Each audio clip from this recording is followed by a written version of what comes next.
Hello champions, welcome to Vedantu Telugu. నా పేరు అజయ్ కుమార్, మీ biology master teacher. ఇంక ఇవాళ cell the unit of life the NCERT line to line explanation ఏదైతే మనం చేసుకుంటున్నామో దాని పార్ట్ 2కి వచ్చేసాం. ఇవాళ పార్ట్ 1లో మనం సెల్ మెంబ్రెయిన్ వరకు కంప్లీట్ చేసేసాం. చూడలేదంటే వెళ్ళి చూసేసి రండి. పార్ట్ 2లో మనం సెల్ వాల్ నుంచి స్టార్ట్ చేస్తాం. సెల్ వాల్ ఎండోమెమ్బ్రేన్ సిస్టమ్ ఏదైతే ఉందో ఎండోమెమ్బ్రేన్ సిస్టమ్ అంతా కవర్ చేస్తాం. ఎండోప్లాస్మిక్ రెటిక్యులం, గోల్గి, లైసోసోమ్స్, ఇంకా వాక్యూల్స్, దాని తర్వాత మైటోకాండ్రియా, ఎండోస్కెలెటన్, ఇంకా న్యూక్లియస్, ఇవన్నీ మనం ఇవాళ కవర్ చేసేస్తాం. ఇంక ఈ చాప్టర్ కంప్లీట్ అయిపోతుంది. ఎన్సీఆర్టీ ఎక్స్ప్లెనేషన్ ఏదైతే ఉందో ఈ చాప్టర్ పూర్తిగా అంతా కంప్లీట్ అయిన తర్వాత ప్రీవియస్ ఇయర్ క్వశ్చన్స్ ఒక సెషన్ గ్యారంటీగా కుదిరితే చేసుకుందాం. సో దాన్ని బట్టి మనం చూసుకుంటే మనకి ఏంటంటే ఒక ఐడియా అనేది వచ్చేస్తుంది, క్వశ్చన్స్ అనేది ఎలా అడుగుతారో ఈ చాప్టర్ నుంచి. ఎందుకంటే దీంట్లో మంచి వెయిటేజ్ అనేది ఉంది, మీ అందరికీ తెలిసే ఉంటుంది. సో అందుకు ఓకే, అది అనమాట. So let's begin with the session. Okay, so cell wall నుంచి స్టార్ట్ చేస్తున్నాం. సో శ్రద్ధగా వినండి. ఓకే, సెల్ వాల్ అనేది మనం ఆల్రెడీ ఏం చదువుకున్నాం అంటే ప్లాంట్స్లో మాత్రం ఉంటుంది, యానిమల్స్లో ఉండదని అనుకున్నాం. యానిమల్ సెల్ వాల్కి డిలిమిటింగ్ స్ట్రక్చర్ అంటే అన్నిటికన్నా బయట ఉన్న స్ట్రక్చర్, బౌండరీ స్ట్రక్చర్ ఏదైతే ఉందో అది ప్లాస్మా మెంబ్రెయిన్ లేదంటే సెల్ మెంబ్రెయిన్ మాత్రమే. In us or any other animals మనం తీసుకున్నా మనలో ఏంటంటే ఎక్కువగా మనకి అన్నిటికన్నా అవుటర్ స్ట్రక్చర్ సెల్ ఏదైతే ఉందో సెల్ మెంబ్రెయిన్ మాత్రం ఉంటుంది, సెల్ వాల్ ఎక్స్ట్రాగా ఉంటుంది. ఓన్లీ ప్రోకెరియాట్స్లో మనం చూసుకుంటే సెల్ వాల్ ఉంటుంది. ఓకే, అది కాకుండా ప్లాంట్స్లో సెల్ వాల్ ఉంటుంది. సో సెల్ వాల్ మనం యూకెరియాటిక్ పర్స్పెక్టివ్లో చూస్తున్నాం. అంటే ప్లాంట్స్లో ఎలా ఉంటుంది సెల్ వాల్ అనేది ఇక్కడ మనం చూసుకుంటున్నాం. ఎందుకంటే ప్రోకెరియాటిక్ స్ట్రక్చర్ ఏదైతే ఉందో, ప్రోకెరియాటిక్ సెల్ ఎన్వెలప్ ఏదైతే ఉందో అది ఆల్రెడీ ప్రీవియస్ సెషన్లో మనం నేర్చుకున్నాం. So let's begin. First, as you may recall, a non living rigid structure, it's a non living. Okay, అంటే ఆ సెల్ వాల్ ఏదైతే ఉందో ఒక బయట స్ట్రక్చర్ అంతే కానీ అది లివింగ్ కాదు, it's a non living structure. గుర్తుపెట్టుకోండి. Called cell wall forms an outer covering for the plasma membrane of fungi and plants. Cell wall not only gives shape to the cell and protects the cell from mechanical damage and infection, it also helps to cell interaction and provides barrier to undesirable macromolecules. అవసరం లేని అక్కర్లేని macromolecules ఏవైతే ఉన్నాయో దాన్ని entry ఇవ్వకుండా ఇంకా cell to cell connections కూడా maintain చేసి పెడుతుంది త్రూ ప్లాస్మోడెస్మాటా. ప్లాస్మోడెస్మాటా గురించి మీరు వినిపోయి ఉంటే ప్లాస్మోడెస్మాటా ఏవైతే ఉన్నాయో అవి యాక్చువల్గా సెల్ టు సెల్ కనెక్ట్ చేస్తాయి. ఒక సెల్ నుంచి ఇంకో సెల్కి నీళ్లు లేదంటే ఎలాంటి న్యూట్రియంట్స్ ట్రాన్స్పోర్ట్ అవ్వాలన్నా గడికి సెల్ మెంబ్రెయిన్కి సెల్ వాల్ దగ్గర పర్మిషన్ తీసుకోలేకుండా గ్యాప్ జంక్షన్స్లో క్రియేట్ అయ్యి ఫామ్ అవుతుంది ప్లాస్మోడెస్మాటా. సో సెల్స్లోని మనకి జంక్షన్స్ ఏవైతే ఫామ్ అవుతాయో, రెండే సెల్స్కి జంక్షన్స్ ఏవైతే ఫామ్ అవుతాయో టైట్ జంక్షన్స్ ఇంకా గ్యాప్ జంక్షన్స్ అంటారు. ఓకే, సో టైట్ జంక్షన్స్ ఏవైతే ఉంటాయో చాలా గట్టిగా ఉంటాయి. ఓకే, వాటి మధ్యన ఎలాంటి ఇలా గట్టిగా ఉన్నా కూడా కాంటాక్ట్ అనేది ఉండదు. గ్యాప్ జంక్షన్లో మధ్యలో కొంచెం గ్యాప్ ఉండి ఈ ప్లాస్మోడెస్మాటా ఒక కనెక్టింగ్ లింక్స్లా తయారవుతాయి. దానివల్ల ఫుడ్ అయినా, న్యూట్రియంట్స్ అయినా, లేదంటే ఈ వాటర్ మాలిక్యూల్స్ అయినా, ఎలాంటి మాలిక్యూల్స్ అయినా, అయాన్స్ అయినా, సోడియం పొటాషియం అయాన్స్ అయినా ఇక్కడి నుంచి అక్కడికి ట్రాన్స్పోర్ట్ అవుతూనే ఉంటాయి. అది అనమాట. సో ఫర్దర్ ముందుకెళ్తే algae have cell wall made up of cellulose. Okay, algae have cell wall. ఇప్పుడు మీరు ఫంజై అండ్ ప్లాంట్స్ అన్నారు, అక్కడే ఆల్గే అనే లేదు, ఇక్కడ ఆల్గే ఎలా వచ్చింది అంటే ప్లాంట్స్లోనే ఆల్గేని ఇప్పుడు క్లాసిఫై చేసి పడేశారు.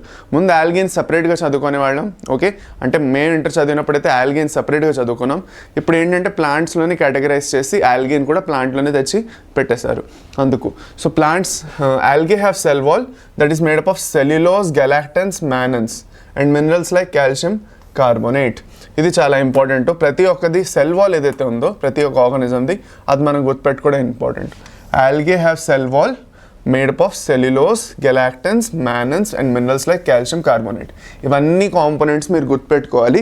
ఇవన్నీ డైరెక్ట్ క్వశ్చన్స్ కింద వస్తున్నాయి రెగ్యులర్గా ప్రతి ఏడాది అందుకు. Next, while in other plants it consists of, ప్లాంట్స్లో ఏంటంటున్నారు, ప్లాంట్స్లో it consists of cellulose, hemicellulose, pectin. అంటే ఆల్గేలో అయితే సెల్యులోస్, గెలాక్టన్స్, మ్యానన్స్ ఉన్నాయి, ప్లాంట్స్లో అయితే సెల్యులోస్, హెమిసెల్యులోస్, పెక్టిన్స్ ఉన్నాయి, ఇంకా ప్రోటీన్స్ అనేవి ఉన్నాయి.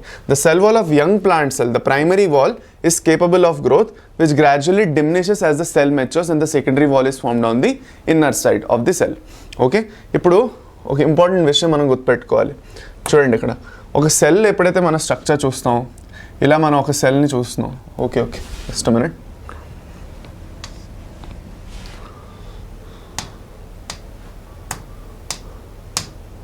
ఓకే, ఒక సెల్ స్ట్రక్చర్ ఎప్పుడైతే మనం చూస్తామో జస్ట్ ఒక ఎగ్జాంపుల్గా ఇలా ఈ షేప్ ఇస్తున్నాను నేను సెల్కి. ఈ సెల్కి అన్నిటికన్నా ఫస్ట్ లేయర్ ఏదైతే ఉందో దిస్ ఇస్ ప్లాస్మా మెంబ్రెయిన్ మనకు తెలుసు. దానికన్నా జస్ట్ అవుట్ సైడ్ ఏదైతే ఉందో that will be the secondary cell wall, ఏదైతే ప్రైమరీ సెల్ వాల్ తర్వాత ఫామ్ అయ్యి వస్తుంది. అన్నిటికన్నా దీనికన్నా బయట ఏదైతే ఉంటుందో, just a minute,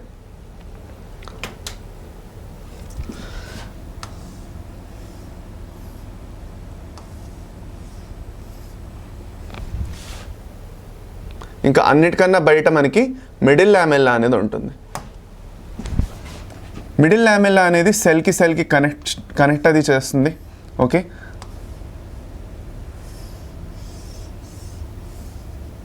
okay, middle lamella అది ఇంకొక సెల్కి కూడా కనెక్ట్ చేస్తుంది. సో ఇక్కడ మన లేయర్స్ గురించి మనం మాట్లాడేసుకుందాం, 1 by 1 అన్నిటిని మనం రాసుకుందాం రండి.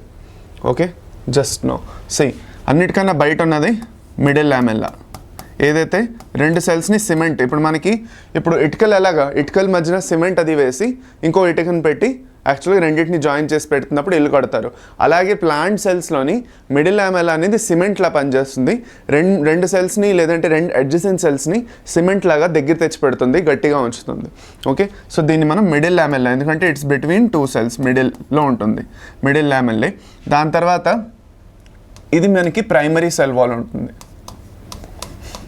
జస్ట్ ఆఫ్టర్ మిడిల్ లామెల్లే మనకి ప్రైమరీ సెల్ వాల్ ఉంటుంది. ప్రైమరీ సెల్ వాల్ తర్వాత మనకు వచ్చేదే సెకండరీ సెల్ వాల్. అన్నిటికన్నా లాస్ట్లో లోపల ఉండేదే ప్లాస్మా మెంబ్రెయిన్.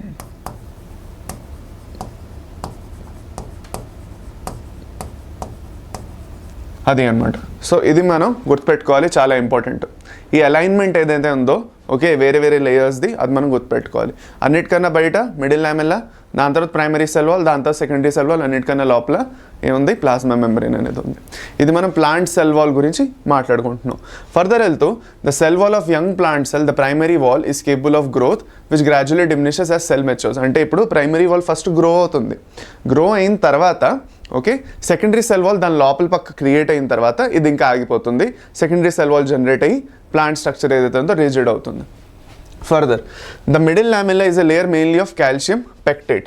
దేంతో ఫామ్ అయి ఉంది, కాల్షియం పెక్టేట్తో ఫామ్ అయి ఉంది middle lamella, which holds or glues the different neighbouring cells together. The cell wall on the middle lamella may be traversed by plasmodesmata అని చెప్పాను. ప్లాస్మోడెస్మాటా ఏవైతే ఉన్నాయో అవి యాక్చువల్గా ఒక సెల్కి ఇంకో సెల్కి కనెక్షన్స్ అనేవి క్రియేట్ చేస్తాయి. అర్థమైందా? సో ఈ ప్లాస్మోడెస్మాటా ఏం చేస్తుంది, యాక్చువల్గా గ్యాప్స్ లాగా ఉంటాయి ఇక్కడ ఈ ఏరియాలోని, అవి యాక్చువల్గా న్యూట్రియంట్స్ని ట్రాన్స్పోర్ట్ అనేవి చేస్తాయి అన్నమాట. సో దీన్నే మనం ప్లాస్మోడెస్మాటా అంటాం.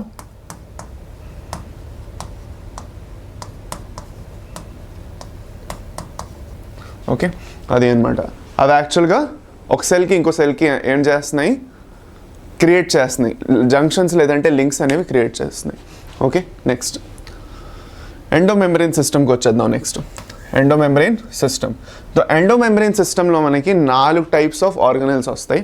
ఒకటి ఎండోప్లాస్మిక్ రెటికులం వస్తుంది, ఇంకోటి లైసోజోమ్స్, గోల్గి కాంప్లెక్స్, లాస్ట్లో వాక్యూల్స్. మళ్ళీ చెప్దాం ఏంటంటే endoplasmic reticulum, lysosomes, Golgi complex, ఇంకా వాక్యూల్స్, ఈ 4 వస్తాయి. ఓకే, వీటన్నిటిని మనం సపరేట్గా కొంచెం చదువుకుంటాం. వీటన్నిటిని సపరేట్గా చదవడం ఇంపార్టెంట్. అది కాకుండా వీటన్నిటిని కలిపి కూడా మనం ఎండోమెంబ్రెయిన్ సిస్టమ్ అని ఎందుకు అంటున్నామంటే, బేసిక్గా ఈ ఎండోప్లాస్మిక్ రెటికులం ఇవన్నీ 4 ఏవైతే కాంపోనెంట్స్ చెప్పానో, ఇది బయట సెల్ మెంబ్రెయిన్ నుంచి లోపల న్యూక్లియస్ వరకు ఒక కనెక్షన్ని ఫామ్ చేస్తాయి, ఒక లింక్ లేదంటే ఒక జిక్సా పజల్. మనం పజల్ చూసుంటే ఎలా ఉంటుంది, ఇలా ఇలా ఇలా ఇలా తిరుగుతూ వెళ్తుంది కదా, చూసుంటారు. అలాగే ఈ పజల్ లాగా న్యూక్లియస్ నుంచి సెల్ మెంబ్రెయిన్ వరకు ట్రావెల్ చేసుకుంటూ వెళ్తుంది. So this system connects the nucleus or the nuclear envelope ఏదైతే ఉందో, న్యూక్లియస్ చుట్టూ ఏదైతే ఎన్వెలోప్ ఉందో, to the outer part of the cell, that is the cell membrane వరకు కనెక్ట్ చేస్తున్నది. అందుకే లోపల ఇది ఒక సిస్టమ్ ఫామ్ చేస్తున్నది. దీన్ని మనం ఎండోమెంబ్రెయిన్ సిస్టమ్ అని అంటున్నాం. ఓకే, ఇక్కడి వరకు క్లియర్గా గుర్తుపెట్టుకుందాం. ఫర్దర్ మనం ఇప్పుడు వెళ్తూ, okay, while each of the membranous organs is distinct in terms, together they form an endomembrane system because their functions are also coordinated. వాటిలో ఏదైతే ఫంక్షన్స్ ఉన్నాయో, వాటి పనులు ఏవైతే పని అవి చేస్తున్నాయో, దాంట్లో ఒక కోఆర్డినేషన్ అనేది ఉన్నది. ఓకే, అన్నీ కలిపి పని చేస్తున్నాయి అనమాట. ఒక కామన్ గోల్ని అచీవ్ చేయడానికి ట్రై చేస్తున్నాయి. ఫర్ సపోజ్ కొత్తగా ఒక ప్రోటీన్ మాలిక్యూల్ ఫామ్ అయి ఉంది, దాన్ని ప్యాక్ చేయడం ప్రాపర్గా. కొత్తగా కొన్ని మాలిక్యూల్స్ ఫామ్ అవుతున్నాయి, వాటిని ఇక్కడ ఇక్కడి నుంచి అక్కడ పంపించాలి, సెల్ బయట నుంచి లోపలికి, లోపల నుంచి బయటికి పంపిస్తూ ఉండాలి. సో ఇవన్నీ పనులు ఏవైతే జరగాలో ఇవన్నీ కోఆర్డినేట్ అయ్యి చేస్తాయి ఈ పనులు. అందుకే వీటిని మనం ఎండోమెమ్బ్రేన్ సిస్టమ్ అనేసి అంటాం, కలిపి అంటాం. Then the endomembrane system includes endoplasmic reticulum, Golgi complex, lysosomes and vacuoles. Since the functions of the mitochondria, chloroplast and peroxisomes are not coordinated, these are not considered in the endomembrane system. Peroxisomes అవనండి, mitochondria అవనండి, chloroplast అవనండి, వీటిల్లో యాక్చువల్గా మనం చూసుకుంటే in them ఈ coordination అనేది మనం చూడడం ఎండోమెమ్బ్రేన్ సిస్టమ్తో పాటు అవి సపరేట్గా పనిచేస్తాయి. అందుకే వాటిని మనం ఎండోమెమ్బ్రేన్ సిస్టమ్ కింద కౌంట్ చేయమని అంటున్నారు. ఫర్దర్ ఎండోప్లాస్మిక్ రెటిక్యులమ్ గురించి మాట్లాడదాం. Okay, so electron microscopic studies of eukaryotic cells reveal the presence of a network or reticulum of tiny tubular structures scattered in the cytoplasm that is called endoplasmic reticulum. Okay, so network of reticulum of tiny tubular structures, tiny చిన్న tube like structures ఏవైతే ఉన్నాయో అవి యాక్చువల్గా ఇది మనం చూస్తే ఇది nucleus, ఇది న్యూక్లియర్ మెంబ్రెయిన్. ఇది ఆ న్యూక్లియర్ మెంబ్రెయిన్ నుంచి చూస్తే మీరు అలా అలా అలా ఎక్స్టెండ్ అవుతూ వెళ్తున్నది. ఓకే, సో అందుకే దాన్ని మనం ఎండోమెమ్బ్రేన్ సిస్టమ్ అని అంటాం, నేను చెప్పాను మీకు. అయితే ఇక్కడ మీకు చూస్తే మనకి ఎండోప్లాస్మిక్ రెటిక్యులంలో రెండు ఉన్నాయి, మన అందరికీ ఆల్రెడీ తెలిసే ఉంటుంది. Rough endoplasmic reticulum, smooth endoplasmic reticulum. Rough endoplasmic rough ఎందుకు అంటాం, ముట్టుకుంటే గరుగ్గా ఉంటుంది, మనకు గుచ్చుకుంటుందని కాదు.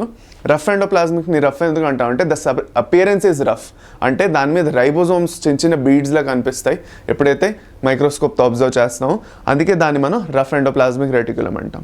ఓకే, స్మూత్ ఎండోప్లాస్మిక్ రెటిక్యులంని స్మూత్ ఎందుకు అంటున్నాం అంటే దాని మీద రైబోజోమ్స్ లేవు కాబట్టి అది స్మూత్గా ఉంటుందని కాదు. So it is based upon the appearance, not on the based on touch అనమాట. సో రఫ్ ఇంకా స్మూత్ దేని మీద బేస్ అయి ఉన్నది, ఏదైతే అపియరెన్స్ మనకు కనిపిస్తుందో మైక్రోస్కోప్లో. సో ఫర్దర్ మనం ముందుకెళ్తే hence ER divides intracellular space into two distinct compartments, that is the luminal space inside ER and the extra luminal compartments. అంటే ER లోపల స్పేస్ ఏదైతే ఉందో, ఎండోప్లాస్మిక్ సిస్టమ్ ఏదైతే ఉందో, ఎండోప్లాస్మిక్ రెటిక్యులం ఏదైతే ఉన్నదో అది ఎంత పెద్ద ఏరియాని కవర్ చేస్తున్నది అంటే దాంట్లో లోపల ఉన్న ఏరియాని మనం లూమినల్ ER అంటాం, బయట ఉన్నది ఎక్స్ట్రా లూమినల్ ER అని అంటాం. మళ్ళీ లోపల ఉన్న దాన్ని లూమినల్ ER, దానికన్నా బయట ఉన్న ఏరియాని ఎక్స్ట్రా లూమినల్ ER అని అంటాం. ఓకే, గుర్తుపెట్టుకోండి. Further the ER often shows ribosomes attached to their outer surface. The endoplasmic reticulum bearing ribosomes on their surface is called rough endoplasmic reticulum. In the absence, it is known as smooth endoplasmic reticulum. ఇప్పుడు RER is frequently observed in the cells actively involved in protein synthesis and secretion. ఎక్కడెక్కడైతే protein synthesis ఇంకా secretion అనేది కంటిన్యూస్గా జరుగుతున్నదో అక్కడ rough endoplasmic reticulum ఎక్కువ ఉంటుంది. For suppose beta cells of pancreas తీసుకోండి. Beta cells of ప్యాంక్రియాస్లో insulin అనేది కంటిన్యూస్గా ఫామ్ అవుతూనే ఉంటుంది. So insulin is a peptide hormone. Peptide hormone అంటే ఆల్మోస్ట్ ఇంకా అమైనో యాసిడ్స్ అవన్నీ ఫామ్ అవ్వాలి అంటే అక్కడ ఆల్మోస్ట్ ప్రోటీన్ ఫార్మేషన్ కింద లెక్క వస్తుంది. అంటే బీటా సెల్స్ ఆఫ్ ప్యాంక్రియాస్లో రఫ్ ఎండోప్లాస్మిక్ రెటిక్యులం అనేది ఎక్కువ ఉంటుంది. అదే smooth endoplasmic reticulum lipid formation అంటే లిపిడ్ ప్రొడక్షన్ ఏవైతే ఉన్నాయో అది ఇంకా డిటాక్సిఫికేషన్ ఆఫ్ డ్రగ్స్ ఎక్కడ జరుగుతుందో అక్కడ ఎక్కువ ఉంటుంది. లివర్ సెల్స్లో హెపాటోసైట్స్లో స్మూత్ ఎండోప్లాస్మిక్ రెటిక్యులం ఎక్కువ ఉంటుంది. సో ఇది ఎగ్జాంపుల్స్ మీరు గుర్తుపెట్టుకోవాల్సింది. Okay, further they are extensive and continuous with the outer membrane of the nucleus. The smooth endoplasmic reticulum is the major site for synthesis of lipids. In animal cells, the lipid like steroidal hormones are synthesized in SCR. ఎక్కడైనా steroid hormones లేదంటే lipids ఎక్కువ synthesise అవుతున్నాయి. For suppose steroid hormones ఇంకా ఎక్కడెక్కడ ఉన్నాయి, మన thyroid hormone ఉంది. Okay, it's a steroid hormone. Further ఇంకా థైరాయిడ్ హార్మోన్ కాదు, థైరాయిడ్ హార్మోన్ అంటే అయోడిన్ హార్మోన్. అది స్టెరాయిడ్ హార్మోన్స్లో టెస్టోస్టెరాన్, ఎస్ట్రోజన్స్ ఏవైతే ఉన్నాయో, ఇంకా అడ్రినల్ హార్మోన్స్ ఏవైతే ఉన్నాయో, కార్టికోస్టెరాయిడ్స్ అవన్నీ చోట్ల మీకు స్మూత్ ఎండోప్లాస్మిక్ రెటిక్యులం ఎక్కువ ఉంటుంది. మిగతా చోట్ల ఎక్కడైతే ప్రోటీన్ లైక్ హార్మోన్స్ ఎక్కువ ఉన్నాయో అక్కడ రఫ్ ఎండోప్లాస్మిక్ రెటిక్యులం ఎక్కువ ఉంటుంది. నేను బీటా సెల్స్ ఆఫ్ ప్యాంక్రియాస్ ఒక ఎగ్జాంపుల్గా మీకు చెప్పాను అది. ఓకే, ఫర్దర్ మనం ముందుకెళ్తూ మనం గాల్గి అపారటస్ గురించి మాట్లాడుకోవాలి. చాలా ఇంపార్టెంట్, శ్రద్ధగా వినండి. క్యామిలో గాల్గి అనే అతను ఫస్ట్ దీన్ని కనిపెట్టారు. ఓకే, అతను ఫస్ట్ అబ్జర్వ్ చేశారు. These were later name Golgi bodies after him. They consist of many flat disc shaped sacs or cisternae of 0.5 micrometre to 1 micrometre diameter. Okay, ఇవి ఏవైతే ఉన్నాయో వీటిని మనం ఏమంటాం, సిస్టర్నే అంటాం. ఏమంటాం, ఫ్లాటెండ్ సాక్స్ అంటాం, లేదంటే సిస్టర్నే అంటాం. ఓకే, ఈ సిస్టర్నేది థిక్నెస్ ఎంత ఉంది అంటే దగ్గర డయామీటర్ మనం మాట్లాడుకుంటే 0.5 మైక్రోమీటర్ టు 1 మైక్రోమీటర్ వరకు విడ్ది డయామీటర్ అనేది ఉంటుంది. ఓకే, ఫర్దర్ వెళ్తూ these are stacked parallel to each other. Varied number of cisternae are present in Golgi complex. అంటే మారుతూ ఉంటాయి అన్ని గోల్గి కాంప్లెక్స్లో ఇన్ని నెంబర్ ఆఫ్ సిస్టర్నే లేదంటే ఇన్ని నెంబర్ ఆఫ్ సాక్స్ ఉండాలి, ఇన్ని నెంబర్ ఉండాలని రూల్ లేదు. Okay, further the Golgi cisternae are concentrically arranged near the nucleus with distinct convex or convex ni cis antam or forming phase and the concave or trans or the maturing phase. అంటే sys face ఏదైతే ఉన్నదో దాన్ని మనం farming face అంటాం. Sys face ఏదైతే ఉన్నదో దాన్ని farming face అంటాం. ట్రాన్స్ ఫేజ్ ఏదైతే ఉన్నదో దాన్ని మెచ్యూరింగ్ ఫేజ్ అంటాం. ఓకే, అది అనమాట. సో సిస్ ఫేస్ కాన్వెక్స్గా ఉంటుంది, అదే ట్రాన్స్ ఫేస్ కాన్కేవ్గా ఉంటుంది. The cis and the trans face of the organelle are entirely different but are interconnected. రెండు వేరే ఫేసెస్ ఇవి. ఓకే, ఎప్పుడు ఏదైనా కొత్త మాలిక్యూల్ వస్తుందంటే సిస్ ఫేస్కి వస్తుంది. సిస్ ఫేస్లో ప్యాకేజ్ అయ్యి కంప్లీట్ అయ్యి ట్రాన్స్ ఫేస్ నుంచి బయటికి వెళ్తుంది. ఫర్ సపోజ్ ఒక ఎగ్జాంపుల్ తీసుకుందాం. ఎండోప్లాస్మిక్ రెటిక్యులం ఏదైతే ఉందో it is responsible for the production చేయడంలో ఇంపార్టెంట్. అక్కడ ప్రొడక్షన్ అనేది జరుగుతుంది, ప్యాకేజింగ్ అనేది జరగదు. సో ఇమాజిన్ ఆ ఫుడ్ ఫ్యాక్టరీ. ఓకే, ఆ ఫుడ్ ఫ్యాక్టరీలో ఫస్ట్ యూనిట్ ఏదైతే ఉందో ఆ ఫస్ట్ యూనిట్లో ప్యాకేజింగ్ జరగదు, ఫుడ్ ప్రొడక్షన్ అనేది జరుగుతుంది. ఫర్ సపోజ్ మీరు పార్లేజీ బిస్కెట్స్ ఏదైనా బిస్కెట్స్ తీసుకోండి, ఫస్ట్ బిస్కెట్స్ది ప్రొడక్షన్ అనేది జరగాలి, బేకింగ్ జరగాలి, ప్రొడక్షన్ జరగాలి. సో ప్రొడక్షన్ జరగడం ఎండోప్లాస్మిక్ రెటిక్యులంలో జరిగిపోయింది. ఫర్దర్ ఆ బిస్కెట్స్ని ప్రాపర్గా ఒక ర్యాపింగ్ ఇవ్వాలి, ప్యాకేజింగ్ అది చేయాలి. దానికి ఎక్కడ పంపించడం జరుగుతుందంటే గోల్గి కాంప్లెక్స్ పంపించడం జరుగుతుంది. సో సెల్ లోపల ప్రోటీన్స్ లేదంటే ఏమైనా మ్యానుఫ్యాక్చర్ అయ్యాయి అనుకోండి, ఫస్ట్ ఎండోప్లాస్మిక్ రెటిక్యులంలో మ్యానుఫ్యాక్చర్ అవుతాయి. దాని తర్వాత వాటి ప్యాకేజింగ్ ఏదైతే ఉందో సిస్ ఫేజ్లోకి ఫస్ట్ వెళ్తుంది. ఓకే, ఆ మెటీరియల్ ప్రోటీన్ వెళ్ళి అక్కడ ప్రాపర్గా దాని ప్యాకేజ్ దాని మోడిఫికేషన్స్ ఏమైనా ఉంటే అవి చేసి ట్రాన్స్ఫేస్ నుంచి రిలీజ్ చేస్తుంది అనమాట. సో సిస్ ఫేస్ నుంచి వెళ్ళి ట్రాన్స్ఫేస్ నుంచి రిలీజ్ చేశాడు. Okay, the Golgi apparatus principally performs the function of packaging materials to be delivered either to the intracellular targets or secreted outside the cell. అంటే either అది సెల్ లోపలే ఎక్కడ పంపించాలి లేదంటే సెల్ బయటనే పంపించాలన్న గోల్గి కాంప్లెక్స్ ప్యాకేజింగ్ అనేది చేయాలి. Okay, materials to be packaged in the form of vesicles from the ER fuse with the cis phase of the Golgi apparatus and move towards the maturing phase. నేను చెప్పాను first sis ఫేస్కి వస్తుంది, దాని తర్వాత trans ఫేస్కి వెళ్తుంది. This explains why the Golgi apparatus remains in the close association with endoplasmic reticulum. A number of proteins synthesized by ribosomes or the endoplasmic reticulum are modified in the cisternae of the Golgi apparatus before they are released from its trans phase. Okay, Golgi apparatus నుంచి release అయ్యే ముందు ట్రాన్స్ face నుంచి release అయ్యే ముందు first Golgi apparatus నుంచి వచ్చి packaging అది జరుగుతుంది. Golgi apparatus is the important site of formation of glycoproteins and glycolipids. చాలా ఇంపార్టెంట్. గ్లైకోప్రోటీన్స్ గ్లైకోలిపిడ్స్ ఏవైతే ఉన్నాయో దాని ఫార్మేషన్ అనేది ఎక్కడ జరుగుతున్నది అంటే Golgi apparatusలో జరుగుతున్నది. ఓకే, ఇది గుర్తుపెట్టుకోండి, ఇంపార్టెంట్. నెక్స్ట్ వెళ్ళిపోదాం, లైసోజోమ్స్ ఇంకా వాక్యూల్స్. ఓకే, సో లైసోజోమ్స్ గురించి అన్నిటికన్నా కామన్ టర్మ్ ఏం వాడతామంటే సూసైడల్ బ్యాగ్స్ అంటాం. వీటిని సూసైడల్ బ్యాగ్స్ ఎందుకు అంటాం నేర్చుకుందాం రండి. First these are membrane bound. వీటి కూడా మెంబ్రెయిన్ అనేది ఉంది, vesicular structures found by the process of packaging in the Golgi apparatus. The isolated lysosomal vesicles have been found to be very rich in almost all types of hydrolytic enzymes. Hydrolytic అంటే ఏంటి? Lytic అంటే దేన్నైనా break చేయడం అనమాట. Okay, hydrolytic అంటే lytic అనే word మనం గుర్తుపెట్టుకుంటే లైటిక్ అనేది బ్రేక్ డౌన్ చేయడం అంటే ఒక పెద్ద కాంప్లెక్స్ మాలిక్యూల్, ఎంత పెద్ద మాలిక్యూల్ని చిన్న మాలిక్యూల్లో బ్రేక్ డౌన్ చేసేయడం అనేది మనం లైసిస్ అనేది అంటాం. సో హైడ్రోలైటిక్ ఎంజైమ్స్ ఏం చేస్తున్నాయి, పెద్ద మాలిక్యూల్స్ ఏమున్నా కూడా వాటిని చిన్న మాలిక్యూల్స్ లేదంటే చిన్న పార్టికల్స్ కింద బ్రేక్ చేసేస్తాయి. ఓకే, అది. సో హైడ్రోలేజెస్ ఫర్ సపోజ్ లిపేజెస్ అన్నాం, లేదంటే ప్రోటీయేజెస్ అన్నాం, లేదంటే కార్బోహైడ్రేసెస్ అన్నాం. ఇవన్నీ ఏం చేస్తున్నాయి, కార్బోహైడ్రేసెస్ అయితే పెద్ద కాంప్లెక్స్ కార్బోహైడ్రేట్స్ని బ్రేక్ చేసి సింపుల్ మాలిక్యూల్స్లో బ్రేక్ చేస్తాయి. లిపిడ్స్ని ప్రోటీన్స్ కూడా అంతే, ప్రోటీన్స్ని అమైనో యాసిడ్స్ కింద బ్రేక్ చేసి పడేస్తాయి. సో ఇలా ఎందుకు జరుగుతున్నది అంటే imagine a situation where the cell has to end its life. సెల్ది పని అయిపోయింది, టైం అయిపోయింది, it has to undergo lysis, చనిపోవాలి ఆ సెల్. దీన్నే ప్రోగ్రామ్డ్ సెల్ డెత్ లేదంటే అపోప్టోసిస్ అని కూడా అంటాం. అది మీకు యాక్చువల్గా సిలబస్లో లేదు, but let me tell you, me cell division చదివినా ఎక్కడ చదివినా మీకు రాదు అది. అపోప్టోసిస్ అంటే ప్రోగ్రామ్డ్ సెల్ డెత్ అంటాం. అపోప్టోసిస్లో ఏం జరుగుతున్నది అంటే ఒక సెల్ ప్రోగ్రామ్ చేసుకుంటున్నది దాని డెత్ని, ఎందుకంటే దాని లైఫ్ ఇంకా కంప్లీట్ అవుతున్నదని దానికి తెలిసిపోగానే అదేం చేస్తుందంటే ప్రాపర్ డైరెక్షన్స్ అనేది ఇస్తుంది, ఒక ప్రోగ్రామ్ క్రియేట్ చేస్తుంది, ఒక ప్లాన్ క్రియేట్ చేస్తుంది, అండ్ స్లోలీ ఆ సెల్ డిసింటిగ్రేట్ అవుతుంది. And lysosomes have a huge role in that process. Okay, what do lysosomes do? Lysosomes ఏం చేస్తున్నాయి, లైసోజోమ్స్లో ఈ హైడ్రోలైటిక్ ఎంజైమ్స్ ఏవైతే ఉన్నాయో ఇవి ఫట్టను ఓపెన్ చేసి వదిలేస్తున్నాయి. ఓపెన్ చేసి వదిలేగానే సెల్లో ఉన్న కాంపోనెంట్స్ అన్నీ ఏవైతే ఉన్నాయో అన్నీ డైజెస్ట్ అయిపోయి చిన్న చిన్న పార్టికల్స్ కింద బ్రేక్ అయిపోయి సెల్ అంతా డిసింటిగ్రేట్ అయిపోతుంది. Okay, so that's the main role of lysosomes. అందుకే లైసోజోమ్స్ని సూసైడల్ బ్యాగ్స్ అంటాం, ఎందుకంటే సెల్ని ఇది ఆటోమేటిక్గా అదే చంపేసుకోవడానికి, లేదంటే ఫర్ సపోజ్ ఇదొక సిచ్యువేషను, ఇది ప్రోగ్రామ్డ్ సెల్ డెత్, నార్మల్గా సెల్ది లైఫ్ అయిపోయింది అనుకున్నాం. రెండో సిచ్యువేషన్ ఏంటంటే ఫర్ సపోజ్ ఆ సెల్ ఆ సెల్ లోపల ఏదో ప్రాబ్లం అయింది, ఫర్ సపోజ్ ఏదో మ్యూటేషన్ జరిగింది, ఆ మ్యూటేషన్ అనేది నేబరింగ్ సెల్స్ వరకు వెళ్ళకూడదు, లేదంటే ఆ సెల్కి ఏదో డిసీజ్ అయింది, డిసీజ్ సెల్ అయిపోయింది అది, ఆ డిసీజ్ అనేది లేదంటే ఆ ప్రాబ్లం అనేది ఇంకొక సెల్కి లేదంటే సరౌండింగ్ సెల్స్కి వెళ్ళకూడదంటే ఫస్ట్ ఆ సెల్కి ఏదైతే వచ్చిందో ఆ సెల్ ఆటోమేటిక్గా it will undergo again apoptosis, లేదంటే సెల్ డెత్కి వెళ్ళిపోతుంది. సో దానికి కూడా లైసోజోమ్స్ హెల్ప్ చేస్తున్నాయి. సో లైసోజోమ్స్ని అందుకే మనం ఏమంటున్నాం, సూసైడల్ బ్యాగ్స్ అంటున్నాం. ఏమంటున్నాం, సూసైడల్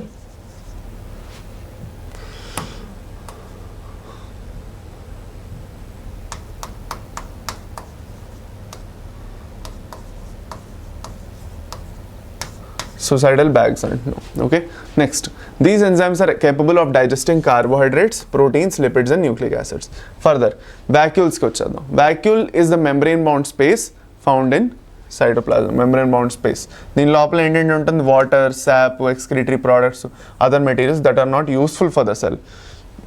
ఐదర్ అంటే ఆ సెల్ తర్వాత వాడుకుంటుంది, మెయిన్లీ వాటర్, సాప్ అయితే, అదే ఎక్స్క్రీటరీ ప్రోడక్ట్స్ అయితే స్లోగా వాటిని ఎలిమినేట్ చేసేస్తుంది. Okay, exocytosis through. The vacuole is bound by a single membrane, okay, and is called as tonoplast. ఈ సింగిల్ మెంబ్రెయిన్ ఏదైతే ఉందో ఈ టోనోప్లాస్ట్ అనేది యాక్చువల్గా ఎక్కువగా మనం ప్లాంట్ సెల్లో ఈజీగా అబ్జర్వ్ చేయగలం. ప్లాంట్ సెల్లో వ్యాక్యూల్ చాలా పెద్దగా ఉంటుంది, పెద్ద సెంట్రల్ వ్యాక్యూల్ ఉంటుంది, కాబట్టి ఈ టోనోప్లాస్ట్ అనేది కనిపిస్తుంది. యానిమల్ సెల్స్లోని ఇది ఎక్కువగా నోటీస్ చేయడం కష్టంగా ఉంటుంది. The plant cells vacuoles can occupy up to 90% of the volume of the cell. ఇది మనం గుర్తుపెట్టుకోవాలి, క్వశ్చన్ వస్తుంది ఇక్కడ నుంచి. ప్లాంట్ సెల్స్లో ఏదైతే వ్యాక్యూల్ ఉందో ఎంత స్పేస్ని కవర్ చేస్తున్నది, 90% ఆఫ్ ద వాల్యూమ్ని కవర్ చేస్తున్నది. Okay, next. In plants, the tonoplast facilitates the transport of number of ions and other materials against concentration gradients into the vacuole. Hence, their concentration is significantly higher in the vacuole than in the cytoplasm. ఇప్పుడు ఈ particular సెంటెన్స్ది అర్థం ఏంటో క్లియర్గా చెప్తాను వినండి. ఇక్కడ వాళ్ళు ఏమనడానికి try చేస్తున్నారంటే వ్యాక్యూల్ ఏదైతే ఉందో దాంట్లో మటీరియల్స్ని స్టోర్ చేయాలి. ఓకే, సో స్టోర్ చేయాలి అంటే ఒక దగ్గర, ఓకే, మనం స్టాకప్ చేసి పెట్టాలి అంటే ఎప్పుడు ఎక్కడైతే స్టోర్ చేస్తున్నామో అక్కడ కాన్సన్ట్రేషన్ ఎక్కువ ఉంటుంది బయట ఏరియా కన్నా. ఫర్ సపోజ్ నేను మీకు ఒక ఎగ్జాంపుల్ ఇస్తాను. ఇది మన సెల్లో, ఇది మన ప్లాంట్ సెల్లో ఇది మన వ్యాక్యూల్. ఓకే, ఈ వ్యాక్యూల్లో ఫర్ సపోజ్ నేను గ్లూకోజ్ మాలిక్యూల్లో తీసుకుంటున్నాను. ఓకే, ఎగ్జాంపుల్గా. సో ఇక్కడ శ్రద్ధగా వినండి. ఫర్ సపోజ్ ప్లాంట్ సెల్లోకి బయట నుంచి ఒక 10 గ్లూకోజ్ మాలిక్యూల్స్ వచ్చాయి. ఎన్ని మాలిక్యూల్స్ వచ్చాయి? 10 గ్లూకోజ్ మాలిక్యూల్ వచ్చాయి. 10 గ్లూకోజ్ మాలిక్యూల్ వచ్చాయి. ఆల్రెడీ సెల్ ఈ వ్యాక్యూల్ లోపల స్టోరేజ్ అయ్యింది కాబట్టి, బోల్డ్ అంత స్టోరేజ్ ఉంది కాబట్టి 100 గ్లూకోజ్ మాలిక్యూల్స్ ఆల్రెడీ ఉన్నాయి. కానీ వ్యాక్యూల్ది కెపాసిటీ ఎంత? ఒక 150 గ్లూకోజ్ మాలిక్యూల్స్ స్టోర్ చేసి పెట్టగలుగుతుంది. ఓకే, సో అప్పుడు ఏం జరగాలి? According to the concentration gradient vacuole నుంచి సెల్ లోపలికి ఇంట్రాసెల్యులర్ స్పేస్కి గ్లూకోజ్ మాలిక్యూల్ వెళ్ళిపోవాలి. కానీ అలా జరగదు. ఏం జరుగుతుంది? రివర్స్ జరుగుతుంది. ఎందుకంటే స్టోరేజ్ చేయాలి కాబట్టి ఈ మాలిక్యూల్స్ లోపలికి వచ్చేస్తాయి. ఈ 10 మాలిక్యూల్స్ కూడా లోపలికి వచ్చేసి ఈ ఏరియా మళ్ళీ ఖాళీ అయిపోతుంది. ఇలా ఎందుకు జరుగుతున్నది అంటే వ్యాక్యూల్లో స్టోరేజ్ అనేది జరుగుతున్నది. ప్లాంట్ సెల్లో వ్యాక్యూల్ది ఇంత పెద్ద రోల్ ఎందుకు ఉంది అంటే it does a lot of storage of food and sap. ఈ సాప్ అంటే ఏం లేదు, ఫుడ్ ప్లస్ వాటర్నే సాప్ అంటాం. ఓకే, లేదంటే సాప్ అంటే యాక్చువల్గా ఫుడ్ ఉండదు, minerals plus water plus hormones ఉంటాయి. ఓకే, సో అది కాకుండా నార్మల్గా ఫుడ్ని కూడా చాలా స్టోర్ చేస్తుంది వ్యాక్యూల్. స్టార్చ్ ఇవన్నిటిని కూడా స్టోర్ చేస్తుంది. సో అలా స్టోర్ చేయాలి అంటే స్టాకప్ చేసి పెట్టాలి. ఓకే, అలా చేసి పెట్టాలంటే ఎన్ని మాలిక్యూల్స్ అయినా తీసుకొని పెట్టుకోవాలి. కాన్సన్ట్రేషన్ గ్రేడియంట్ని ఫాలో అయితే ఇక్కడున్న మాలిక్యూల్స్ బయటికి వెళ్ళిపోతాయి. ఇంకా అందుకే it is done against the concentration gradient. దీన్ని యాక్టివ్ ట్రాన్స్పోర్ట్ త్రూగా చేయడం జరుగుతుంది. సో ఈ యాక్టివ్ ట్రాన్స్పోర్ట్ గురించి మనం ఆల్రెడీ చదువుకున్నాం. యాక్టివ్ ట్రాన్స్పోర్ట్ అవ్వాలి అంటే ఏం కావాలి? ఏటీపీ కావాలి, అది అనమాట. సో అందుకే అగేన్స్ట్ ద కాన్సన్ట్రేషన్ గ్రేడియంట్ అంటున్నాం మనం. ఓకే, ఇది మనం గుర్తుపెట్టుకోవాలి. Next, in plants the tonoplast అయిపోయింది. In amoeba the contractile vacuole is important for osmoregulation and excretion. Contractile vacuole అని ఉంటుంది. ఆ వాక్యూల్ కాంట్రాక్ట్ రిలాక్స్ అవుతూ ఉంటుంది, ఇలా పెద్దగా చిన్నగా అవుతూ ఉంటుంది. సో ఆ కాంట్రాక్టైల్ వాక్యూల్ ఏం చేస్తున్నది? దేనికోసం? ఆస్మోరెగ్యులేషన్ ఇంకా ఎక్స్క్రీషన్, అంటే గ్యాసెస్ ఎక్స్చేంజ్ ఇంకా ఎక్స్క్రీషన్. ఓకే, ఆస్మోరెగ్యులేషన్ అంటే గ్యాసెస్ ఎక్స్చేంజే కాదు, బేసిక్గా ఏవైతే అక్కర్లేని ఫ్లూయిడ్స్ లోపల ఉన్నాయో, లేదంటే ఏమైనా అవసరమైన ఫ్లూయిడ్స్ లేవో వాటిని లోపల తెచ్చుకోవడం, అక్కర్లేని బయట పంపించడం ఎక్స్క్రీషన్. వీటన్నింటిని కలిపి మనం చదువుకుంటాం ఎక్స్క్రీటరీ సిస్టంలో. ఫర్దర్ వెళ్తూ, in many cells as in protists food vacuoles are found by engulfing the food particles.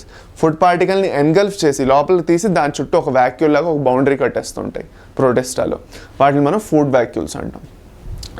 So ఇది with respect to endomembrane system. Further మనం నెక్స్ట్ ఇంక మైటోకాండ్రియా చదువుకోవాలి. మైటోకాండ్రియా అనేది చాలా ఇంపార్టెంట్. దీన్ని మనం power house of the cell అంటాం, ఎందుకంటే ఇక్కడే ఏటీపీ అనేది జనరేట్ అవుతుంది మనకు తెలుసు. సో ఫస్ట్ పాయింట్ ఇప్పుడు power house of the cell అంటే మైటోకాండ్రియా అని మీ మైండ్లో వెంటనే రావాలి. Okay, power house of the cell అంటే మైటోకాండ్రియా అని రావాలి, ఎందుకంటే ఏటీపీ అనేది ఇక్కడే జనరేట్ అవుతుంది. రైట్, రండి. Mitochondria unless specifically stained are not easily visible under microscope. Okay, వీటిని ప్రాపర్గా స్టెయిన్ చేస్తేనే కనిపిస్తాయి, లేదంటే కనిపించవు మైక్రోస్కోప్ కింద. Next, the number of mitochondria per cell is variable depending on the physiological activity of the cell. ఈ point ఇక్కడ కేర్ఫుల్గా వినండి. For suppose let's take muscle cells. Muscles ఏవైతే ఉన్నాయో అక్కడ ఉన్న సెల్స్ని తీసుకుందాం. మజిల్స్ ఏవైతే ఉన్నాయో, మన ఏవైతే చేతి దగ్గర మజిల్స్ ఉన్నాయి, బైసెప్స్ ట్రైసెప్స్ ఏవైతే ఉన్నాయో అక్కడ ఉన్న మజిల్స్ తీసుకుందాం. సో ఈ మజిల్స్ ఏవైతే ఉన్నాయో చాలా వర్క్ చేస్తాయి. కాంట్రాక్షన్ రిలాక్సేషన్ జరుగుతూనే ఉంటుంది. కాళ్ళలో ఉన్న మజిల్స్ అయినా చేతిలో ఉన్న మజిల్స్ అయినా పని అనేది గ్యారంటీగా జరుగుతూ ఉంటుంది. పని ఎక్కడైతే జరుగుతుందో ఎనర్జీ అక్కడ కావాలి. ఎనర్జీ కావాలంటే ఏటీపీ ఉండాలి.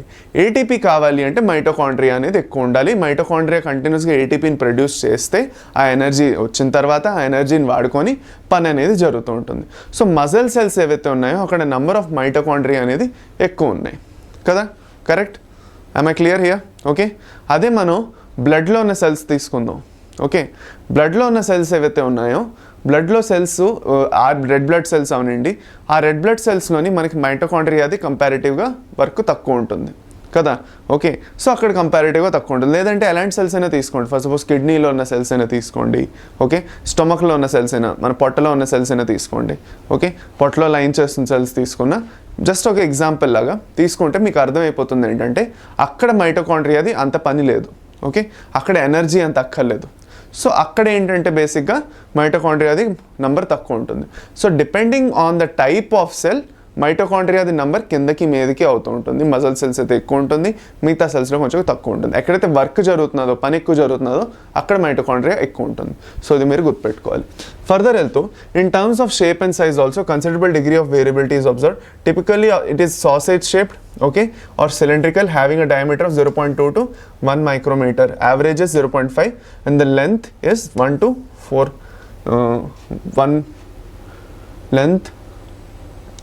1 to 4.1 micrometer. Okay, 1 micrometer to 4.1 micrometer. Next, each mitochondrion is a double membrane bound structure. ఇది చాలా ఇంపార్టెంట్. మైటోకాండ్రియా అనేది double membrane structure. Single membrane చదువుకున్నాం మనం, సో అందుకే మనం డబుల్ మెంబ్రెయిన్ కూడా తెలుసుకోవాలి కదా. Bound structure with the outer membrane and the inner membrane dividing its lumen distinctly into two aqueous compartments. The outer compartment and the inner compartment kanamata. The inner compartment is filled with a dense homogeneous substance called the matrix. Okay, inner compartment edaithe undo dense homogeneous substance matrix toti cover ayi untundi. Just a minute.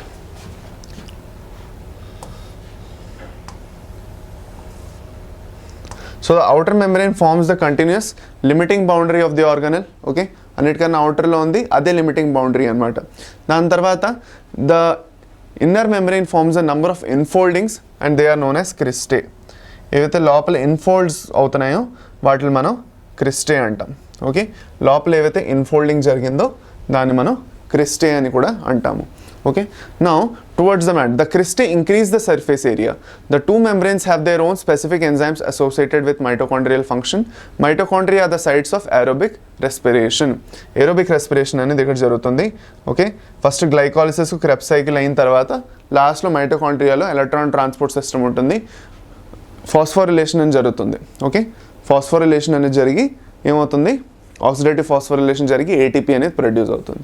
Now they produce cellular energy in the form of ATP, hence they are known as power house of the cell.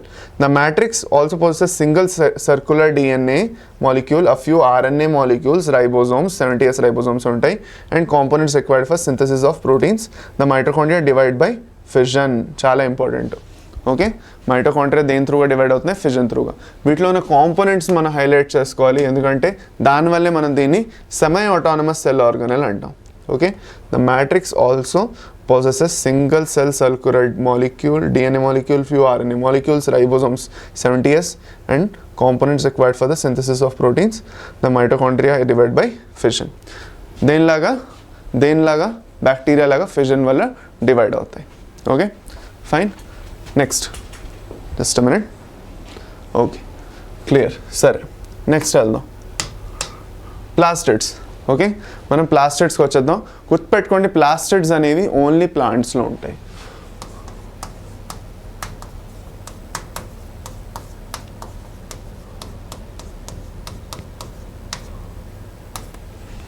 Plastids are present only in plant cells. Okay, అదే అనమాట. Further, plastids are found in all plant cells and in euglenoids. These are easily observed under the microscope as they are large.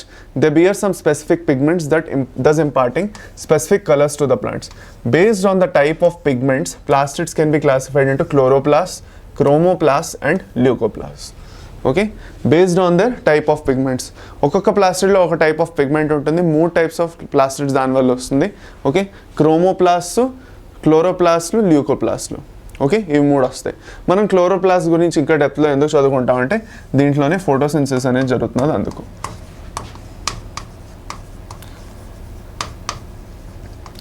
ఇందులో chlorophyll pigment ఉంటుంది, మీకు తెలుసు. Okay, right, clear, right. Okay, the chloroplasts contain chlorophyll and carotenoid pigments which are responsible for trapping light energy essential for photosynthesis. ఇప్పుడే చదువుకున్నది. In the chromoplast, fat soluble carotenoid pigments అనేవి ఉంటాయి.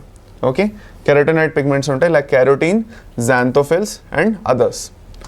Next, this gives the part of a plant yellow, orange or red color. ఇప్పుడు మనం ఈ కెరోటీన్స్ ఎక్కడ ఉన్నాయంటే క్యారెట్లో ఉన్నాయి. ఓకే, కెరోటిన్స్, జాంతోఫిల్స్ క్యారెట్లోని. దాని తర్వాత ఇంకొన్ని టైప్స్ ఆఫ్ పిగ్మెంట్స్ ఉన్నాయి, యాంథోసైనిన్స్ అంటాం. ఓకే, అవి వాటర్ సాల్యుబుల్ పిగ్మెంట్స్. అవి బీట్రూట్లో మీరు చూస్తుంది anthocyanins. It's a type of anthocyanin, వాటిని బిటాలిన్స్ అంటాం అనమాట. సో ఇలా డిఫరెంట్ టైప్స్ ఆఫ్ పిగ్మెంట్స్ అనేవి మీరు యాక్చువల్గా చూస్తారు.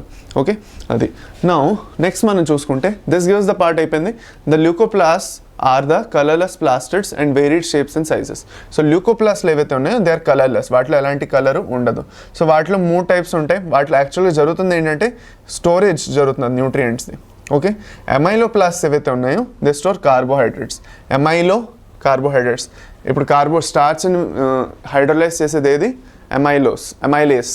సో ఎమైలేస్ కాబట్టి ఎమైలోప్లాస్ట్ అలాగా గుర్తుపెట్టుకోవచ్చు కావాలంటే. దాని తర్వాత ఎగ్జాంపుల్ పొటాటోలో ఎక్కువ ఉంటాయి ఇవి. ఓకే, దాని తర్వాత elaioplast store oils and fats. Okay, ఇలాయోప్లాస్ట్లో ఆయిల్స్ అండ్ ఫ్యాట్స్ ఉంటాయి. ఇంకా ఎల్యూరోప్లాస్ట్లు ఏవైతే ఉన్నాయో వాటిలో ప్రోటీన్స్ అనేవి ఉంటాయి. ఓకే, ఇది 3 టైప్స్ ఆఫ్ ల్యూకోప్లాస్ట్లు. ల్యూకోప్లాస్ట్లో 3 టైప్స్ వస్తాయి ఇప్పటివరకు మనం మాట్లాడుకుంటే.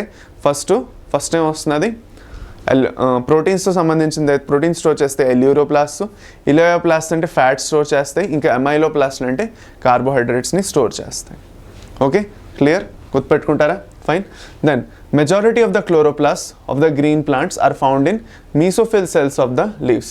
These are lens shaped, oval, spherical, discoid or even ribbon like organelles having variable length 5 to 10 micrometers ఉంటుంది. దీనిది ఒక్కొక్క chloroplast the length. Okay, and width 2 to 4 micrometer ఉంటుంది. Their number varies from the 1 per cell in Chlamydomonas or a green alga లోని 20 to 40 cells in mesophyll. నార్మల్గా ప్లాంట్లో చూస్తే 20 to 40 నెంబర్లు ఉంటాయి. అదే క్లెమెడోమోనాస్ ఏదైతే ఒక ఆల్గే ఉందో దాంట్లో ఒకటే ఉంటుంది per cell. So per cell దీని నంబర్ అనేది మారుతుంది, ఎంత ఫోటోసిన్సిస్ అనేది జరుగుతుంది. క్లెమెడోమోనాస్లో అంత ఫోటోసిన్సిస్ జరగక్కల్లా, ఆ ఒక్క క్లోరోప్లాస్ట్తో పని అయిపోతుంది. అదే ఒక ప్లాంట్స్ మీసోఫిల్ సెల్ ఉంది ఒక ప్లాంట్లో, దాంట్లో అమౌంట్ ఆఫ్ ఫోటోసిన్సిస్ ఎక్కువ జరగాలి, ప్లాంట్ది సైజ్ పెద్దది, దాన్ని బట్టి జరగాలి. సో అలా జరగాలి అంటే 20 to 40 క్లోరోప్లాస్ట్ అనేవి పర్ సెల్ ఉండాలి. అది సేమ్ ఎంత ఫుడ్ ప్రొడ్యూస్ అవ్వాలి, the amount of photosynthesis which is taking place in each cell depends, దాన్ని బట్టి నెంబర్ అనేది మారుతుంది. Next like mitochondria chloroplast are also double membrane bound. Okay, ఇవి కూడా డబల్ మెంబ్రెయిన్ బౌండ్, ఇవి గుర్తుపెట్టుకోవాలి. ఓకే, ఫర్దర్ వెళ్తూ of the two the inner chloroplast membrane is relatively less permeable. The space limited by the inner membrane of the chloroplast is called stroma. ఏదైతే space inner membrane వల్ల the space limited by the inner membrane of chloroplast is called stroma. ఇప్పుడు అందులో అయితే మనం matrix అని చదువుకున్నాం మైటోకాండ్రియాలో, ఇక్కడ మనం దాన్ని స్ట్రోమా అంటున్నాం. ఇన్నర్ మెంబ్రెయిన్ లోపల ఉన్న ఏదైతే ఏరియా అంతా ఉందో దాన్ని మనం స్ట్రోమా అంటాం. ఓకే, సో క్లోరోప్లాస్ట్ స్ట్రక్చర్ మనం ఆల్రెడీ చదువుకొని ఉంటాయి. ఈ ఏవైతే ఫ్లాటెండ్ శాక్స్ మనం చూస్తున్నామో ఒక్కొక్క శాక్ని మనం థైలకాయిడ్ అంటాం. ఓకే, ఈ థైలకాయిడ్ ఏదైతే ఉన్నదో ఈ థైలకాయిడ్ దంతులు ఇప్పుడు రైస్ బస్తాలని దంతులుగా పెడతారు. ఓకే, ఆ దంతులు పెట్టడం వల్ల ఆ రైస్ బస్తాలు ఒక్కొక్క రైస్ బస్తాను మనం థైలకాయిడ్ అంటే ఒక పెద్ద దంతుని మనం ఏమనొచ్చు, గ్రానా అనొచ్చు. ఓకే, సో అదే రెండు గ్రానల్ కనెక్ట్ అయ్యాయంటే దాన్ని మనం ఏమంటాం, స్ట్రోమా లామెల్లే అంటాం. రెండు గ్రానల్ మధ్యన ఒక కనెక్టింగ్ లింక్ ఏదైతే ఉందో దాన్ని మనం స్ట్రోమా లామెల్లే అంటాం. ఓకే, అది అనమాట. ఇప్పుడు అదే మనం చదువుకుపోతున్నాం. ఆ number of organised flat and membranous sacs called thylakoids are present in the stroma. ఇప్పుడు ఈ థైలకాయిడ్స్ మెంబ్రెయిన్ ఏదైతే ఉన్నదో ఈ థైలకాయిడ్లో ఉన్న మెంబ్రెయిన్లోనే మనకి ఫోటోసిన్సిస్ అనేది జరుగుతున్నది. అది so thylakoids are arranged in stacks in piles of coins called grana. Okay, ఒకటైతే గ్రానమ్ అంటాం, అవన్నిటిని కలిపి గ్రానా అంటాం plural. Or the intergranal thylakoids అని కూడా అంటాం వాటిని. వాడికి బొర్ర ఉంది ఎన్సీఆర్టీ వాడు ఇంటర్గ్రానల్ థైలకాయిడ్స్ అని కూడా క్వశ్చన్ అడగచ్చు మీకు, గ్రానా అని చెప్పకుండా. సో అందుకే మీరు రెండు గుర్తుపెట్టుకోవాలి. దాని తర్వాత in addition there are flat membranous tubules called the stroma lamellae connecting the thylakoids of different grana. Okay, అదే నేను మీకు చెప్పాను. The membrane of the thylakoids enclose a space called lumen. Thylakoids లోపల ఏదైతే స్పేస్ ఉన్నదో, థైలకాయిడ్ లోపల ఉన్న space మనం ల్యూమెన్ అంటాం, థైలకాయిడ్కి బయట ఉన్న స్పేస్ని స్ట్రోమా అంటాం. థైలకాయిడ్ లోపల లూమెన్ ఉంది, ఇదంతా లూమెన్. థైలకాయిడ్ బయట ఉన్న స్పేస్ అంతా ఏదైతే ఉందో దాన్ని మనం స్ట్రోమా అంటాం. అది the stroma contains enzymes required for synthesis of carbohydrates and proteins. ఇక్కడ మనం గుర్తుపెట్టుకోవాల్సింది ఏంటంటే థైలకాయిడ్ మెంబ్రెయిన్ ఏదైతే ఉందో థైలకాయిడ్ మెంబ్రెయిన్లోని మనకి ఫోటోసిన్సిస్ది లైట్ రియాక్షన్ అనేది జరుగుతుంది. అదే ఫోటోసిన్సిస్ది డార్క్ రియాక్షన్ అనేది స్ట్రోమాలో జరుగుతుంది. సో ఈ డార్క్ రియాక్షన్ లైట్ రియాక్షన్ ఏంటంటారా, ఫోటోసిన్సిస్లో చదువుకుంటాం. ప్లాంట్ ఫిజియాలజీలో ఫోటోసిన్సిస్ చదువుతాం కదా, అప్పుడు క్లియర్గా ఇంకా నేర్చుకుంటాం, డోంట్ వరీ. ఓకే, అది further it also contains small double standard circular DNA. దీంట్లో కూడా డిఎన్ఏ అనేది ఉంది, అందుకే మనం గుర్తుపెట్టుకోవాలి. It also contains small double standard circular DNA molecules and ribosomes. Chlorophyll pigments are present in the thylakoids. The ribosomes of the chloroplast are smaller 70s than the cytoplasmic ribosomes 80s. Okay, అర్థమైందా? Simple. ఈ 70s ribosomes ఏవైతే ఉన్నాయో మైటోకాండ్రియాలో ఉండండి, క్లోరోప్లాస్ట్లో ఉండండి, అవి చిన్నగా ఉంటాయి, 80s అనేవి పెద్దగా ఉంటాయి. సింపుల్, అంతే. నెక్స్ట్ ముందుకు వెళ్ళిపోతున్నాం. లాస్ట్ ఇంకా రైబోజోమ్స్కి వచ్చేస్తున్నాం మనం. ఇంకా రైబోజోమ్స్ తర్వాత ఇంకా సైటోస్కెలటన్కి వచ్చేస్తాం.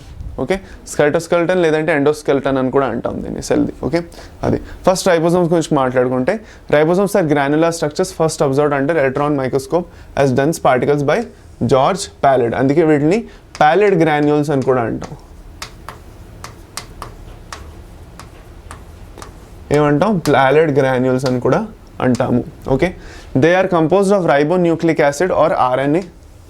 ఓకే, వీటిని రైబోన్యూక్లిక్ యాసిడ్ లేదంటే ఆర్ఎన్ఏ అని కూడా అంటాం. And proteins and are not surrounded by any membrane.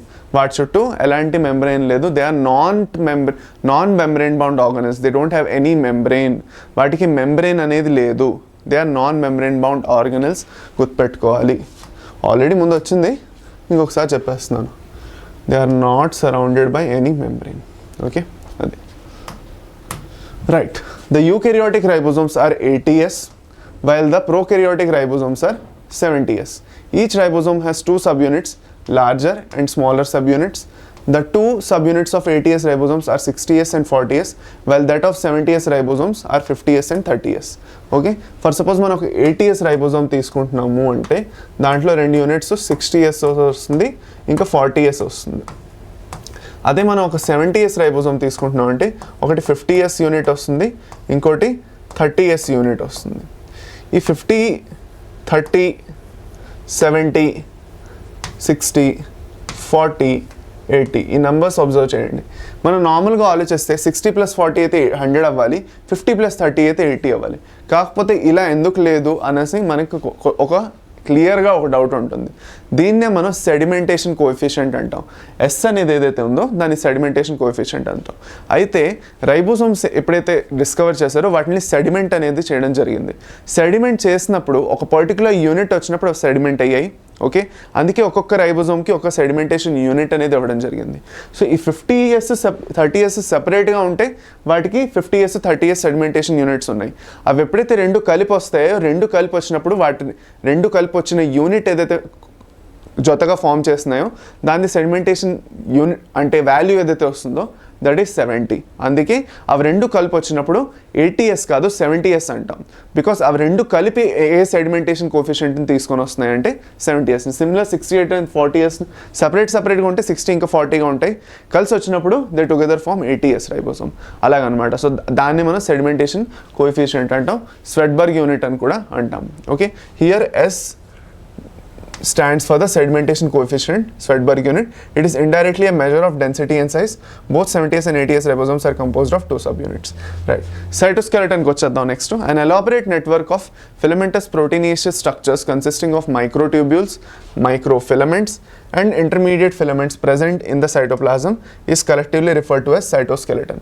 The cytoskeleton in a cell are involved in many functions such as mechanical support, motility, maintenance of the shape of the cell. Okay, అది అనమాట. ఇది cytoskeleton the main function మనం మాట్లాడుకుంటే. Okay, support ఇవ్వడం, cell డివిజన్లో help చేయడం అని. So first మనం సీలియా ఇంకా ఫ్లాజెలా గురించి మాట్లాడుకుందాం. ఆగండి జస్ట్ మినిట్.